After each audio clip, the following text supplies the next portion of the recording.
नाही, खरं तर आपण बघितलं असेल तर ट्रॉफिकची समस्या ही जगात आहे आणि प्रामुख्यानं भारतामध्ये पुणे शहर 2-3 नंबरला काहीतरी आहे.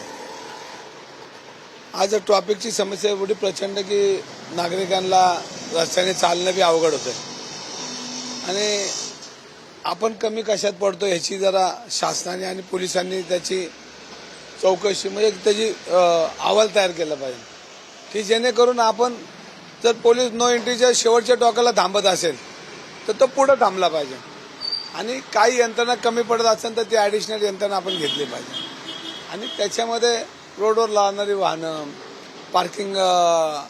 पार्किंगमध्ये गाड्या लागत नाही. काही ठिकाणी कमर्शियल व्यवसायाच्या दृष्टीने त्या ठिकाणी असणाऱ्या जागेचा सगळा तो पार्किंगचा या सगळ्या आढाव्यासाठी पार्किंगसाठी पहिली गोष्ट जागा उपलब्ध मनपाने केल्या पाहिजे. शासनाने त्याला सजेशन दिलं पाहिजे आणि ॲक्शन प्लॅन पुढच्या 25 वर्षाचा आज केला तर ठीक आहे, नाहीतर ट्रॉफिकची समस्या प्रचंड अवघड आहे आणि ह्याची जबाबदारी आमची आणि तुमची सगळ्यांचीच आहे. तर याच्यामध्ये एक चांगला ॲक्शन प्लॅन झाला पाहिजे. परदेशी नागरिक तुम्ही बोलला तर बरोबर आहे की आज प्रत्येकाला ते वाटतं की आता कोणातरी सांगा की बाबा रस्त्याने नीट तरी चाल.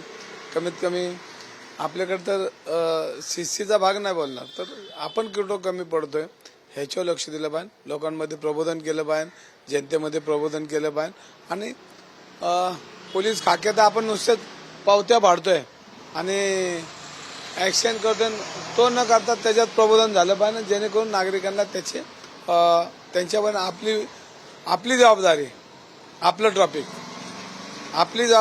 ट्रॉफिक किंवा आपली नागरिकांची जबाबदारी आपलं ट्रॉफिक अशा पद्धतीने आपण गेलो पाहिजे तरच हे पुणे शहर ट्रॉफिकच्या ह्याच्यातून वाचेल विळख्यातून.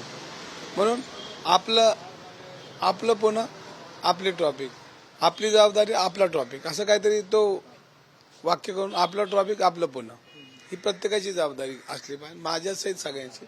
त्याच्यामुळं आज ट्रॉफिकचे प्रश्न काहीतरी प्रयत्न होते. आज रोड रिंग रोड आहेत, मेट्रो आहे, बाकीच्या सगळ्या ट्रॉफिकच्या दृष्टीने शासन करते पण ॲक्शन प्लॅन ॲक्शन प्लॅन झाला पाहिजे.